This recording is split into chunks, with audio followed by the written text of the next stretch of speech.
ജനാധിപത്യം നേരിടുന്ന വെല്ലുവിളികളിൽ ഏറ്റവും പ്രധാനപ്പെട്ട ഒന്നാണ് യുവതലമുറയ്ക്ക് തെരഞ്ഞെടുപ്പിനോടുള്ള നിസ്സംഗതയും വിമുഖതയും. കഴിഞ്ഞ ദിവസം രാഹുൽ ഗാന്ധി പറഞ്ഞത് ജനാധിപത്യം പുനഃസ്ഥാപിക്കാൻ ജൻസികൾക്ക് സാധിക്കുമെന്നാണ്. പക്ഷേ തെരഞ്ഞെടുപ്പിനോട് താല്പര്യമില്ലാതെ അതെങ്ങനെ സാധ്യമാകും? ഈ താല്പര്യമില്ലായ്മയ്ക്ക് കാരണം എന്താണ്? പറയേണ്ടത് അവർ തന്നെയാണ്. ചോദിക്കാം.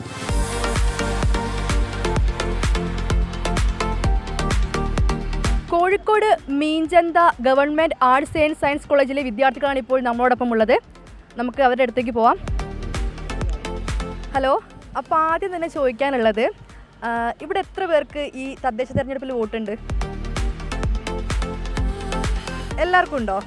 ഉറപ്പായിട്ട് എല്ലാവർക്കും ഉണ്ട്. Okay, good. അപ്പോൾ പൊതുവേ ഇപ്പം കണ്ടുവരുന്നത് പ്രവണത എന്താണെന്ന് വെച്ചാൽ, ഈ തെരഞ്ഞെടുപ്പിനോട് യുവതലമുറയ്ക്കൊരു താല്പര്യമില്ലായ്മയുണ്ട്. പലരും വോട്ട് ചെയ്യാനൊരു താല്പര്യം കാണിക്കാത്തൊരു അവസ്ഥയുണ്ട്. അത് അങ്ങനെ ഒരു ആ രീതിയിലുള്ള പ്രവണത വളർന്നു വരുന്നുണ്ടോ? എന്താണ് അഭിപ്രായം? പൊതുവേ ഇല്ലെന്നാണ് മനസ്സിലാക്കാൻ വേണ്ടി പറ്റുന്നത്. കാരണം ഞങ്ങൾ കോളേജ് ഇലക്ഷനൊക്കെ കഴിഞ്ഞിട്ട് ഒരു മാസം ആവുന്നതേ ഉള്ളൂ. അപ്പോൾ ആ ഒരു ഘട്ടത്തിൽ വിദ്യാർത്ഥികൾക്ക് രാഷ്ട്രീയം ഉണ്ട്. ആ രാഷ്ട്രീയം തന്നെയാണ് ഞങ്ങൾ ഇത്രയും പേര് ഇപ്പോൾ ഇവിടെ വോട്ട് ചെയ്യാൻ വേണ്ടി തയ്യാറായി നിൽക്കുകയാണ്. ഞങ്ങൾക്കൊക്കെ വോട്ടുണ്ട്, SIR ഒക്കെ പൂർത്തീകരിച്ച് വെച്ചിട്ടുണ്ട്. അപ്പോൾ അതാണ് പറയാനുള്ളത്. പക്ഷേ ഈ കോളേജ് രാഷ്ട്രീയത്തിൽ തന്നെ ഇടപെടാത്ത കുട്ടികളുമില്ലേ ഒരുപാട് പേര്? തീർച്ചയായിട്ടും. അപ്പോൾ തലമുറയുടെ മാറ്റം എന്തായാലും എല്ലാ കാലത്തും പ്രതിഫലിച്ചിട്ടുണ്ട്. അപ്പോൾ ഇത്തരം കുട്ടികളെ കോളേജ് രാഷ്ട്രീയത്തിലൂടെ കൊണ്ടുവന്ന് രാഷ്ട്രീയവൽക്കരിക്കുക എന്നുള്ളതാണ് വിദ്യാർത്ഥി സംഘടന ചെയ്യേണ്ട ഒരു പണി എന്ന് പറയുന്നത്. അതാണ് ചെയ്തുകൊണ്ടിരിക്കുന്നതും. അതാണ് ഈ നിലവിലുള്ള എല്ലാ കോളേജിനും ചിലപ്പോൾ നോക്കി കഴിഞ്ഞാൽ നമുക്ക് മനസ്സിലാവും. ആ ഉയർന്ന വോട്ടിംഗ് ശതമാനവും എന്താ പറയുക, അതേപോലെ തന്നെ വിജയ ശതമാനമൊക്കെ നോക്കി കഴിഞ്ഞാൽ നമുക്ക് മനസ്സിലാവും. കുട്ടികൾ നമുക്ക് പൊളിറ്റിക്കലാക്കി കൊണ്ടുവരാൻ വേണ്ടി കഴിയും. അതാണ് ക്യാമ്പസ് ചെയ്യേണ്ടതും എന്നാണ് പറയാനുള്ളത്. അപ്പോഴും ഇപ്പം ക്യാമ്പസിൽ രാഷ്ട്രീയം ഉണ്ടെന്ന് പറയുന്നു. അപ്പം ഈ ക്യാമ്പസിന് പുറത്തും ഒരുപാട് യുവജനങ്ങളുണ്ട്. അപ്പം അവർക്കിടയിലൊക്കെ ഈ ഒരു താല്പര്യമില്ലായ്മ ഉണ്ട് എന്നാണ് കണക്കുകൾ പറയുന്നത്. കണക്കുകൾ തെളിയിക്കുന്നത് അവർക്ക് ഈ വോട്ട് രേഖപ്പെടുത്തുന്ന പോലും ഈ ചേർക്കുന്ന പോലും ഇല്ല എന്നുള്ള കാര്യമാണ് അറിയുന്നത്. അങ്ങനെ ഒരു താല്പര്യമില്ലായ്മയ്ക്ക് കാരണം എന്തായിരിക്കും? എൻ്റെ ഒരു അഭിപ്രായത്തിൽ അങ്ങനെ ഒരു താല്പര്യമില്ലായ്മ ഉണ്ടെങ്കിൽ ആ താല്പര്യമില്ലായ്മയ്ക്കുള്ള കാരണം എന്ന് പറയുന്നത് അവർ രാഷ്ട്രീയത്തെ തെറ്റായി വ്യാഖ്യാനിക്കുന്നത് കൊണ്ടായിരിക്കാം, തെറ്റായിട്ടുള്ള രീതിയിലുള്ള കാഴ്ചപ്പാട് കൊണ്ടായിരിക്കാം. രാഷ്ട്രീയം എന്ന് പറയുന്നത് എൻ്റെ ഒരു അഭിപ്രായത്തിൽ എല്ലാവർക്കും രാഷ്ട്രീയമുണ്ട്. നമ്മളിപ്പോൾ കലാലയ രാഷ്ട്രീയം എക്സസൈസ് ചെയ്യുന്നതിൻ്റെ ഏറ്റവും വലിയ തെളിവാണ് യൂത്തിന് പൊളിറ്റിക്സ് ഉണ്ട് എന്നുള്ളത്. നമ്മുടെ യൂത്തിൻ്റെ പൊളിറ്റിക്സിൻ്റെ അതിൻ്റെ ഉള്ള തെളിവാണ് നമ്മുടെ ഈ ഒരു ക്യാമ്പസിലുള്ള പൊളിറ്റിക്സ് എന്ന് പറയുന്നത്. ഈ ഒരു രാഷ്ട്രീയത്തിൻ്റെ പ്രാധാന്യം എന്താണെന്ന് നമ്മൾ യൂത്തിൽ അറിയാണ്. മാത്രമല്ല ഇപ്പോൾ ഈ ഒരു SIR സ്പെഷ്യൽ ഇൻറ്റൻസീവ് റിവിഷൻ നടന്ന സമയത്ത് നമ്മൾ യൂത്താണ് ഒരുപാട് കാര്യങ്ങൾ BLOൻ്റെ കൂടെയൊക്കെ ചെയ്തത്. അപ്പോൾ അതുകൊണ്ട് തന്നെ യൂത്തിന് കറക്റ്റായിട്ട് അറിയാം വോട്ടിൻ്റെ പ്രാധാന്യം എന്താണ്. ഈ വോട്ട് എന്ന് പറയുമ്പോൾ അത് നമ്മുടെ ഈ അവകാശങ്ങൾക്ക് പുറമേ അത് നമ്മുടെ ഉത്തരവാദിത്തമാണ്. നമ്മുടെ ആശയങ്ങൾക്ക്, നമ്മുടെ നിലപാടിനാണ് വോട്ട് ചെയ്യുന്നത്. അപ്പോൾ തീർച്ചയായിട്ടും യൂത്ത് വോട്ട് ചെയ്യണം, വോട്ട് രേഖപ്പെടുത്തണം. ഇപ്പോൾ എൻ്റെ ഒരു അഭിപ്രായത്തിൽ മെജോറിറ്റി യൂത്തിനും ഇതിൻ്റെ പൊളിറ്റിക്സിൻ്റെ പ്രാധാന്യം എന്താണെന്ന് അറിയാം. ഇനിയിപ്പം നിശബ്ദമായിട്ട് ഇരിക്കുകയാണെങ്കിൽ പോലും, അല്ലെങ്കിൽ വോട്ട് ചെയ്യുന്നില്ലെങ്കിലും അതും അവരുടെ ഒരു രാഷ്ട്രീയമാണ്. എല്ലാവർക്കും പൊളിറ്റിക്സ് ഉണ്ട്. നമ്മൾ എത്രയൊക്കെ പൊളിറ്റിക്സ് ഇല്ല എന്ന് മുദ്ര കുത്താണെങ്കിലും അതും ഒരു പൊളിറ്റിക്സ് ആണ്. രാഷ്ട്രീയം എന്തായാലും ഉണ്ട്, രാഷ്ട്രീയം വേണം. ഇപ്പം നിങ്ങളൊക്കെ വോട്ട് ചെയ്യാൻ വേണ്ടി തയ്യാറായി നിൽക്കുകയാണ് തദ്ദേശ തെരഞ്ഞെടുപ്പിൽ. അപ്പം നിങ്ങളൊക്കെ എന്താ ഈ വോട്ട് ചെയ്യാൻ മാനദണ്ഡം? ആ ഒരു സ്ഥാനാർത്ഥിക്ക് എന്ത് മാനദണ്ഡം നിങ്ങളൊക്കെ കൊടുക്കുക? എങ്ങനെയാണ് വോട്ട് ചെയ്യാൻ ഉദ്ദേശിക്കുന്നത്? അവരെന്തൊക്കെ മാറ്റങ്ങളാണ് നാട്ടിന് വേണ്ടി കൊണ്ടുവരാം? ഇപ്പം വെറുതെ പാഴ്വാക്കുകൾ മാത്രം പറയുന്നതായിരിക്കരുതല്ലോ. ഒരു സ്ഥാനാർത്ഥി എന്ന് പറയുമ്പോൾ ഇപ്പോൾ ഒരു സ്ഥലത്ത് ഓപ്പോസിഷൻ രണ്ട് ടീം നിൽക്കുകയാണ്. മറ്റ് ടീമിനെ അതായത് ഓപ്പോസിറ്റ് നിൽക്കുന്ന ആൾ പറയുന്നത് എത്രത്തോളം ഇത് നമ്മുടെ സമൂഹത്തിൽ അല്ലെങ്കിൽ ആ ഒരു നാടിന് വേണ്ടി എത്രത്തോളം നല്ലതാവും, അതാണ് ഏറ്റവും വലിയൊരു അജണ്ട എന്ന് എനിക്ക് തോന്നിയിട്ടുണ്ട്. ഡെവലപ്മെൻറ്റ്, ഗ്രോത്ത്, അല്ലെങ്കിൽ ഹെൽത്ത് കെയർ, എഡ്യൂക്കേഷൻ, ഈ വക കാര്യങ്ങൾക്ക് ഇമ്പോർട്ടൻസ് കൊടുക്കുക. അല്ലാണ്ട് മറ്റുള്ള കാര്യങ്ങളിലേക്ക് ഫോക്കസ് കൊടുക്കാണ്ട് അത് ഇമ്പോർട്ടൻസ് കൊടുത്ത് സംസാരിക്കുന്ന സ്ഥാനാർത്ഥികൾ അല്ല, അത് ഇമ്പോർട്ടൻസ് കൊടുത്ത് നടത്തുന്ന ഇലക്ഷൻ, അതാണ് ഏറ്റവും നന്നായിട്ട് അതാണ് നമ്മുടെ ഒരു ഡെമോക്രസിയിൽ വേണ്ടത് എന്ന് തോന്നുന്നു. മറ്റൊരു പ്രധാനപ്പെട്ട കാര്യം, ഇപ്പം ചർച്ച ചെയ്യുന്ന ഏറ്റവും പ്രധാനപ്പെട്ട ഒരു കാര്യമാണ് വോട്ട് ചോരി, അതേപോലെ തന്നെ ഈ SIR കുറിച്ചിട്ടൊക്കെ. അപ്പോൾ അതേക്കുറിച്ചൊക്കെ നിങ്ങളുടെ ഒരു അഭിപ്രായം എന്താണ്? എനിക്ക് തോന്നുന്നു ഇപ്പോൾ SIR സ്പെഷ്യൽ ഇൻറ്റൻസീവ് റിവിഷൻ എന്ന് പറയുമ്പോൾ 28-29 വർഷങ്ങൾക്ക് ശേഷമാണ് ഈ ഒരു സ്പെഷ്യൽ ഇൻറ്റൻസീവ് റിവിഷൻ നടക്കുന്നത്. എൻ്റെ ഒരു അഭിപ്രായത്തിൽ തീർച്ചയായിട്ടും ഇതുപോലത്തെ ഒരു സ്പെഷ്യൽ ഇൻറ്റൻസീവ് റിവിഷൻ നമ്മൾ ഈ തെരഞ്ഞെടുപ്പ് വരുന്ന സമയത്ത് നടത്തണം. കാരണം ഇപ്പോൾ ഞാനിപ്പോൾ ഈ ഒരു SIRൽ ഇതിൻ്റെ ഭാഗമായിട്ട് പ്രവർത്തിച്ച ഒരാളാണ്. BLOൻ്റെ കൂടെ നമ്മൾ NSSൻ്റെ ഭാഗമായിട്ട് പ്രവർത്തിച്ച ഒരാളാണ്. അപ്പോൾ അതിലൂടെ നമുക്ക് മനസ്സിലായ ഒരു സംഭവം എന്ന് പറയുന്നത്, സ്റ്റിൽ ഇപ്പോഴും മരിച്ചവർക്ക് വോട്ട് എക്സിസ്റ്റ് ചെയ്യുന്ന ഒരു സംഭവമുണ്ട്. പിന്നെ ആണെങ്കിൽ സ്ഥലം മാറിയവർക്ക് 2 സ്ഥലത്തായിട്ട് വോട്ടുണ്ട്. അപ്പോൾ ഇതൊന്നും നമ്മൾ കറക്ഷൻ ചെയ്യാതെ ആ ഒരു പഴയ ഒരു ഇതിൽ തന്നെ നമ്മൾ വോട്ട് പോവുകയാണെങ്കിൽ ഈ ഒരു തെരഞ്ഞെടുപ്പിലും തീർച്ചയായിട്ടും അത് സംഭവിക്കും. പക്ഷേ ആദ്യത്തെ കറക്ഷനൊക്കെ ഒഴിവാക്കി, അതിനാണല്ലോ ഇപ്പോൾ SIR കൊണ്ടുവന്നിട്ടുള്ളത്. ഈ ഒരു പട്ടികയിലുള്ള കറക്ഷൻസ് മൊത്തം ഒഴിവാക്കി പുതിയൊരു പട്ടിക രൂപീകരിക്കുകയാണ്.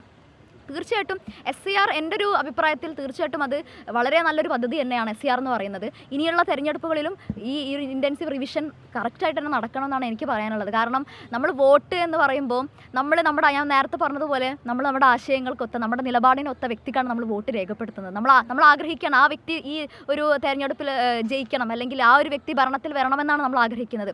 പക്ഷെ അതിൻ്റെ ഇടയിലൂടെ ഇത്തരം തെറ്റായിട്ടുള്ള കാര്യങ്ങൾ നടക്കുന്ന സമയത്ത്, കറപ്ഷനുകൾ നടക്കുന്ന സമയത്ത് അവിടെ നമ്മുടെ ഹ്യൂമൻ റൈറ്റ്സിന് തന്നെ അതൊരു വെല്ലുവിളിയാണ്. നമ്മുടെ അവകാശങ്ങൾക്ക് അവിടെ ഒരു പ്രശ്നം വരാണ്. കാരണം നമ്മൾ ബേസിക് ഹ്യൂമൻ റൈറ്റ് ആണ് വോട്ട് എന്ന് പറയുന്നത്. അപ്പോൾ അതിൻ്റെ ഇടയിലൂടെ നമ്മൾ വളരെ കോൺഫിഡൻ്റ് ആയിട്ട് നമ്മുടെ ഡെമോക്രസി പരമായിട്ട് ജനാധിപത്യപരമായിട്ടുള്ള ജനങ്ങൾക്ക് വേണ്ടി തിരഞ്ഞെടുക്കുന്നവരാണ് ജനപ്രതിനിധി എന്ന് പറയുന്നത്.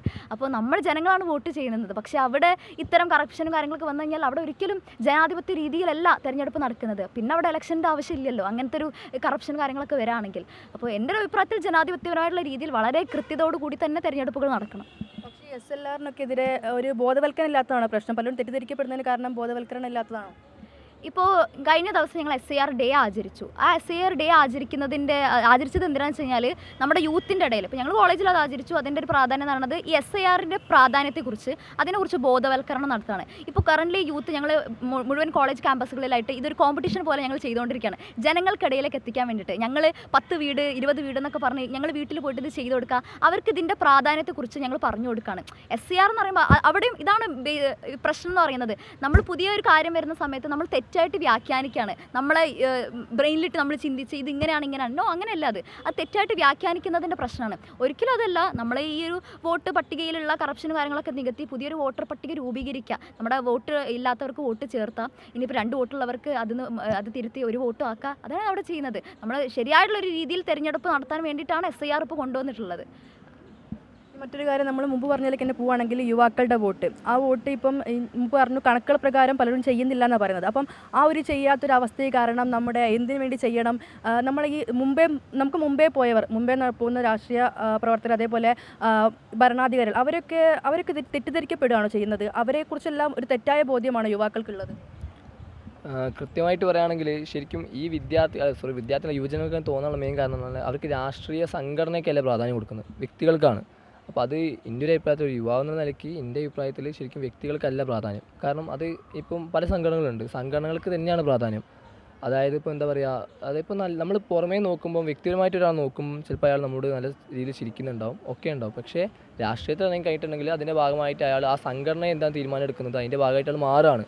അപ്പോൾ നമ്മൾ മാക്സിമം എന്താ പറയുക, എല്ലാവരെയും ഒരുപോലെ കാണുന്ന സംഘടനകൾ ഉണ്ടെങ്കിൽ, അതായത് പ്രത്യേക ആളുകളെ കൂട്ടി നിർത്താതെ എല്ലാവരും ഒരുപോലെ കാണുന്ന സംഘടനകൾ ഉണ്ടെങ്കിൽ ആ സംഘടനകൾക്ക് വോട്ട് ചെയ്യുകയാണെങ്കിൽ അതിൽ നിന്ന് നല്ല വ്യക്തികൾ വരും, അവർ നാടിനെ നല്ല രീതിക്ക് മുന്നോട്ട് നയിക്കും. അല്ലാതെ നമ്മളിപ്പോൾ എന്താ പറയുക പ്രത്യേക രീതിയിലുള്ള കുറച്ച് പാർഷ്വാലിറ്റി കാണിക്കുന്ന സംഘടനകൾക്കാണ് വോട്ട് ചെയ്യുന്നതെങ്കിൽ അവർക്ക് തന്നെ ചെയ്യുള്ളൂ. അപ്പം വ്യക്തികൾക്ക് പ്രാധാന്യം കൊടുക്കുന്നതാണ് ഈ ഒരു യുവാക്കളെ അല്ലെങ്കിൽ യുവതികൾക്കിടയിലുള്ള പ്രശ്നം. അതുകൊണ്ട് ഒരിക്കലും വ്യക്തികളിൽ ഒതുങ്ങാതെ സംഘടനകൾ നോക്കി ചെയ്യണമെന്നാണ് എൻ്റെ ഒരു താല്പര്യം.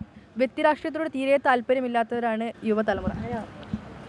താല്പര്യമുള്ളവരാണ് വ്യക്തി രാഷ്ട്രീയത്തോട് താല്പര്യമുള്ളവരാണ് യുവജനങ്ങളുള്ളത്. ഇങ്ങനെ വ്യക്തികളെ നോക്കിയിട്ടാണോ, അല്ലെങ്കിൽ നിങ്ങൾ ഒരു പ്രസ്ഥാന സംഘടന നോക്കിയിട്ടാണോ വോട്ടുകൾ ചെയ്യുന്നത്? സംഘടന നോക്കിയിട്ട് ചെയ്യാൻ പാടുള്ളൂ. കാരണം സംഘടനയുടെ ആശയം പ്രകാരമാണ് രാഷ്ട്രീയം നിലനിന്ന് പോകുന്നത് തന്നെ. അപ്പം തെറ്റായ ഒരു രാഷ്ട്രീയ പ്രവണത ഉള്ള ഒരു സംഘടനയാണെങ്കിൽ ഒരിക്കലും നല്ല രീതിയിൽ മുന്നോട്ട് പോകില്ല. അത് ഭരണം കിട്ടിയാലും കിട്ടിയിട്ടില്ലെങ്കിലും. അപ്പോൾ അതിന് പല എക്സാമ്പിൾ നമ്മുടെ സമൂഹത്തിലുണ്ട്. അതുപോലെ തന്നെ നല്ലൊരു ആശയമുള്ള ഒരു സംഘടനയാണെങ്കിൽ അതിൻ്റെ ഭാഗമായിട്ട് നല്ല ആളുകളെ നിൽക്കുള്ളൂ, അതുപോലെ നല്ല രീതിയിലേ ഭരണം മുന്നോട്ട് പോവുകയുള്ളൂ. പക്ഷേ ചില വ്യക്തികൾ ഇപ്പം രാഷ്ട്രീയ സംഘടനകൾ നോക്കിയാൽ ചില വ്യക്തികൾ എന്തെങ്കിലും തെറ്റായി കാണിച്ചാൽ അവരെ ന്യായീകരിക്കുന്നൊരു രീതി, ഒരു സൈബറിലടക്കം ന്യായീകരിക്കുന്നൊരു രീതി ഉണ്ടാവാറുണ്ട്. എന്തായാലും എന്ത് തെറ്റ് ചെയ്താലും വ്യക്തി എന്നുള്ള നിലയിൽ ആ രാഷ്ട്രീയ പ്രസ്ഥാനത്തിൽപ്പെട്ട ആളാന്നുള്ള കാരണം കൊണ്ട് തന്നെ അയാളെ ഈ കൂടുതൽ സപ്പോർട്ട് ചെയ്യുന്ന രീതി ഉണ്ടോ? അങ്ങനെ ചെയ്യുന്നത് ശരിയാണോ? ഒരിക്കലല്ല. കാരണം തെറ്റ് ഏത് സംഘടന ഭാഗത്തുനിന്ന് ഉണ്ടായിട്ടുണ്ടെങ്കിലും അത് സമ്മതിക്കുക എന്നുള്ളതാണ് ഏറ്റവും വലിയൊരു ആവശ്യം. അതിപ്പം അതുപോലെ തന്നെ വിമർശിക്കുക എന്നുള്ളതും കൂടി അതിൻ്റെ ഒരു ഭാഗമാണ്. കാരണം സ്വന്തം തെറ്റ് സ്വയം വിമർശനമായിട്ട് ഏറ്റെടുക്കുകയും അതുപോലെ തന്നെ മറ്റുള്ള വിമർശനം വിമർശിക്കുകയും ചെയ്യുമ്പോഴാണ് അവിടെ രാഷ്ട്രീയം ഉണ്ടാകുന്നത്. ഇപ്പം വോട്ട് ചെയ്യാതെ മാറി നിൽക്കുന്ന യുവാക്കളോട് എന്താ പറയാനുള്ളത്? പൊതുവേ ഇപ്പം നമ്മൾ ഈ ഒരു ക്യാമ്പസിലേക്ക് വരുന്ന സമയത്ത് ഇത് ആർട്സ് കോളേജാണ്, നിങ്ങൾക്ക് അറിയാമല്ലോ, ഒരു ഗവൺമെൻറ് കോളേജാണ്. ഒരു സമൂഹത്തിൻ്റെ റിഫ്ലക്ഷൻ നമുക്ക് ക്യാമ്പസിനകത്ത് കാണാം. ഏറ്റവും അടിസ്ഥാന വർഗത്തിൽപ്പെട്ടിട്ടുള്ള ആളുകൾ അവരുടെ മക്കളൊക്കെ പഠിക്കുന്ന ക്യാമ്പസാണ് ഈ ഒരു ആർട്സ് കോളേജ്. സ്വാഭാവികമായിട്ടും സമൂഹത്തിൻ്റെ ഒരു റിഫ്ലക്ഷൻ നമുക്ക് ഈ ക്യാമ്പസിനകത്ത് കാണാം. ഇവിടെ തന്നെ നമ്മൾ ഇപ്പോൾ പോൾ ചെയ്യുന്ന സമയത്ത് ഞങ്ങളൊക്കെ വോട്ടെണ്ണാൻ വേണ്ടിയിട്ട് കയറിയിട്ടുള്ള ആൾക്കാരാണ്. അപ്പോൾ നമുക്ക് കാണാം കറക്റ്റ് ഒരു 100-110 വരുന്ന വോട്ടുകൾ നോട്ട വോട്ടുകൾ നമ്മൾ പോൾ ചെയ്യുന്നതായിട്ട് കാണാം. അപ്പം ഞാൻ ന്യൂട്രലാണ് അല്ലെങ്കിൽ ഞാൻ നിഷ്പക്ഷനാണെന്ന് പറയുന്നത് എന്തോ വലിയ സംഭവമായിട്ട് കാണുന്ന ആൾക്കാരുടെ ഇടയിലാണ് ഞങ്ങളെപ്പോലെയുള്ള ആൾക്കാർ കുറച്ചധികം സംഘടനാ പ്രവർത്തനമായിട്ടും അല്ലെങ്കിൽ രാഷ്ട്രീയത്തിലൊക്കെ ഇടപെട്ട് മുന്നോട്ട് പോകുന്നത്. അപ്പോൾ അത്തരത്തിലൊരു കൂട്ടർ ഈ ക്യാമ്പസിനകത്തും അതുപോലെ ഈ ഒരു സമൂഹത്തിലും നിലനിൽക്കുന്നുണ്ട് എന്നുള്ളത് ശരി തന്നെയാണ്. അപ്പം രാഷ്ട്രീയത്തിൽ ഇടപെടുക എന്ന് പറഞ്ഞു കഴിഞ്ഞാൽ നമ്മളിപ്പം ഈ സമൂഹത്തിൽ നിന്ന് പോകുന്നതിനോടൊപ്പം തന്നെ നമ്മൾ പാലിക്കേണ്ട ഒരു ഉത്തരവാദിത്വം കൂടിയായിട്ടാണ് ഞങ്ങളെല്ലാവരും അതിനെ നോക്കിക്കാണുന്നത്. ഇയാൾക്ക് എന്താ പറയാനുള്ളത് വോട്ട് ചെയ്യാതെ മാറി നിൽക്കുന്ന ആളുകളുടെ അടുത്ത്? എന്തായാലും വോട്ട് ചെയ്യാൻ ഇറങ്ങുക, സ്വന്തം നിലപാട് എല്ലാവരും പറഞ്ഞ പോലെ തന്നെ നിലപാട് ഉറപ്പിക്കുക എന്നുള്ളത് എന്തെങ്കിലും ഏതൊരു കാര്യത്തിനാണെന്നുണ്ടെങ്കിലും അവനവൻ്റെ നിലപാട് അറിയിക്കുക എന്നുള്ളത് ഓരോ ഇൻഡിവിജ്വൽസിൻ്റെയും ഉത്തരവാദിത്വം തന്നെയാണ്. അത് ഏത് രാഷ്ട്രീയ പ്രവർത്തന സംഘടനകളോടായിക്കോട്ടെ അല്ലെങ്കിൽ ഏത് മനുഷ്യരോടായിക്കോട്ടെ ഏത് സ്ഥാനാർത്ഥികളായിക്കോട്ടെ നിലപാടുണ്ടോ അത് അറിയിക്കുക. ഇവരെന്തായാലും പൊളിയാണ്. കാരണം ജനാധിപത്യത്തിൽ വിശ്വസിക്കുന്നവരാണ്, വോട്ട് ചെയ്യുന്നവരാണ്. ഇവരെപ്പോലെ ആകണം എല്ലാ യുവാക്കളും എന്നാണ് ഈ ഗവൺമെൻറ് ആർട്സ് ആൻഡ് സയൻസ് കോളേജിലെ വിദ്യാർത്ഥികൾക്ക് പറയാനുള്ളത്. ക്യാമറാമാൻ ശ്രീജിത്തിനൊപ്പം വർഷ ഗിരീഷ്, അമൃത ന്യൂസ്, കോഴിക്കോട്.